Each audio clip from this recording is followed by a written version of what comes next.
So, magandang umaga mga idol. Nandito tayo sa bahay ng aking pinsan. Ayan. Ayan o, nagkape sila mga idol o. Tapos yung pares ng kape, ito, kamuting kahoy.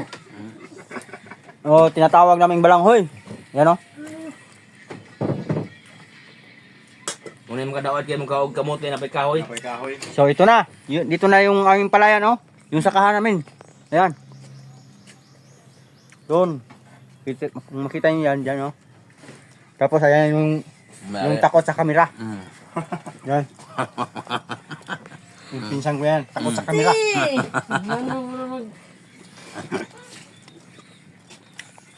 Ayan ang kanyang asawa. Ayan o. Kain. So ito. Manong matang kamera nga. Manong magdi gwapa. Guwapa. Ngapa dyan kayo? So kain tayo mga idol. Basta pason dyan. Ayan si Kaidol o. Kain og kuan nga. Kamote nga kahoy. Yan ang leblon mo bay.